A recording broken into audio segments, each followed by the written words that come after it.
Welcome friends. So అప్డేట్స్కి చాలా importance ఇవ్వాలి. సిన్సియర్గా ప్రిపేర్ అవుతున్న క్యాండిడేట్స్ థర్డో పేడో తెలుసుకోవాలని ప్రిపేర్ అవుతున్న క్యాండిడేట్స్ అని చెప్తున్నాం. ఫ్రెండ్స్, మనము ఇండియన్ ఎకానమీలో భాగంగా అగ్రికల్చర్ సిస్టమ్ గురించి చదువుకుని వెళ్తాం. ఎస్పెషల్లీ అగ్రికల్చర్ సెక్టార్లో పబ్లిక్ డిస్ట్రిబ్యూషన్ సిస్టమ్ని కూడా సిలబస్లో క్లియర్గా మెన్షన్ చేయడం జరిగింది. మనం పబ్లిక్ డిస్ట్రిబ్యూషన్ సిస్టమ్కు సంబంధించిన అన్ని అంశాలు నేర్చుకెళ్తాం. కానీ ఎగ్జామినర్ డిసెంబర్ 5, 2024 వార్తల్లో ఉన్నటువంటి అన్న చక్ర గురించి అడగవచ్చు. అన్న చక్ర కార్యక్రమం అంటే ఏంటో అడగవచ్చు, లేదా స్కాన్ పోర్టల్ అంటే ఏంటో అడగవచ్చు. సో మనం ప్రిపేర్ అయిందంతా కూడా వృధా అవుతుంది. ఎగ్జామినర్ ట్రెండ్ కూడా ఇదే ఉంది. లాస్ట్ 3 మంత్స్ లో ఆర్ 6 మంత్స్ లో వార్తల్లో ఉన్నటువంటి అంశాలను సెలెక్ట్ చేసుకొని అడుగుతున్నారు. సో అప్డేట్స్ కి దయచేసి ఇంపార్టెన్స్ ఇవ్వండి.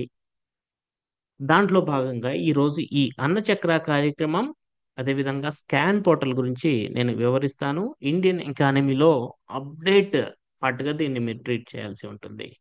మనము ఈ అకాడమీ తరఫున ఇచ్చినటువంటి డిసెంబర్ 5 పీడిఎఫ్లో ఈ అన్న చక్ర కార్యక్రమం, అదేవిధంగా స్కాన్ పోర్టల్ గురించి వివరించడం జరిగింది. సార్, అన్న చక్ర కార్యక్రమం అంటే సింపుల్గా గుర్తుపెట్టుకోండి, మన దేశంలో ఉన్నటువంటి పబ్లిక్ డిస్ట్రిబ్యూషన్ సిస్టమ్ యొక్క సామర్థ్యాన్ని మెరుగుపరిచేటటువంటి కార్యక్రమం. ఏం సామర్థ్యాన్ని మెరుగుపరుస్తారు సార్ అంటే, లాజిస్టిక్స్ నెట్వర్క్ సామర్థ్యం,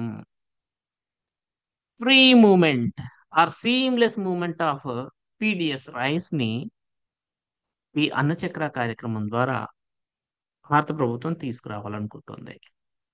దీన్ని ఏమని వర్ణించడం జరిగింది అంటే, public distribution system supply chain optimisation tool గా వర్ణించడం జరిగింది.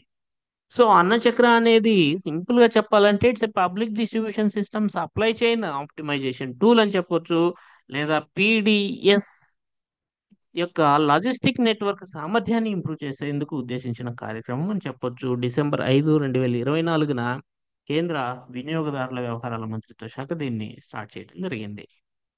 ఎగ్జామినర్ అంతటితో కాకుండా స్టేట్మెంట్లు ఇది కూడా యాడ్ చేయొచ్చు. ఇది వరల్డ్ ఫుడ్ ప్రోగ్రామ్, అంతర్జాతీయ సంస్థలు కలిసి ఉన్నాయంటే అది ఇంపార్టెంట్ అని అర్థం. అట్లానే foundation for innovation and technology transfer అనే ఇంకో సంస్థ, ప్లస్ ఐఐటి ఢిల్లీ, వీట్ల సహకారంతో ఇది అభివృద్ధి చేయబడింది. సో పబ్లిక్ డిస్ట్రిబ్యూషన్ సిస్టమ్ యొక్క సామర్థ్యాన్ని పెంచడం కోసం, ముఖ్యంగా ట్రాన్స్పోర్ట్ను ఇంప్రూవ్ చేయడం కోసం కేంద్ర ప్రభుత్వం స్టార్ట్ చేసినటువంటి కార్యక్రమమే అన్న చక్ర కార్యక్రమం. దీంతో పాటుగా ఇంకొక పోర్టల్ని కూడా భారత ప్రభుత్వం స్టార్ట్ చేసింది 5వ తారీఖున. స్కాన్ పోర్టల్ చూడండి friends, national food security act కింద రాష్ట్ర ప్రభుత్వాలు సబ్సిడీ రైస్ను పొందుతాయి.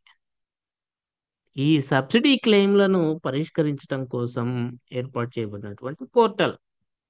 So national food security act కింద రాష్ట్ర ప్రభుత్వాల యొక్క సబ్సిడీ క్లెయిమ్స్ ని పరిష్కరించడం కోసం ఒక సింగిల్ విండో సిస్టమ్ గా ఏర్పాటు చేయబడినటువంటి పోర్టలే ది స్కాన్ పోర్టల్. సింపుల్ గా ఎన్ఎఫ్ఎస్ఏ కింద రాష్ట్రాల యొక్క సబ్సిడీ క్లెయిమ్లను పరిష్కరిస్తుంది. పరిష్కారం కోసం ఒక సింగిల్ విండో సిస్టమ్ గా ఇది ప్రారంభించబడింది, గుర్తుపెట్టుకోవాల్సి ఉంటుంది. ఓకేనా? సో ఈ రకంగా మనకి ఇంపార్టెంట్ అప్డేట్స్ ఏమున్నా కానీ అభ్యర్థులు వెంటనే అప్డేట్ చేసుకొని ముందుకెళ్తేనే మంచి రిజల్ట్ వస్తుందని చెప్పడం నా ఉద్దేశం ఫ్రెండ్స్. అదేవిధంగా 5వ తారీఖున మీకు ముఖ్యాంశాలుగా చూస్తే, ఇండియన్ ఎకానమీలో మెయిన్గా RBI by monthly monetary policy review ఒకటి తీసుకుంది. దాంట్లోని ఇంపార్టెంట్ అప్డేట్స్ గుర్తుపెట్టుకుని వెళ్ళాల్సి ఉంటుంది. అదేవిధంగా నేషనల్ స్మాల్ ఇండస్ట్రీస్ కార్పొరేషన్, దీని గురించి నేర్చుకోవాల్సి ఉంటుంది. అండ్ వరల్డ్ సాయిల్ డే, ఇది ఎన్విరాన్మెంటల్ ఇష్యూస్లో భాగం. అలాగే సైన్స్ అండ్ టెక్నాలజీకి సంబంధించినటువంటి అనేక అంశాలు కూడా, ముఖ్యంగా పిఎస్ఎల్వి C-59 ప్రోబా 3 మిషన్ యొక్క ప్రాముఖ్యత ఏంటో కూడా మనం ఆ రోజు పీడిఎఫ్లో ప్రొవైడ్ చేయడం జరిగింది. సో ప్రతిరోజు ఒక అప్డేట్ తోటి మేము ఉంటాను. Thank you so much.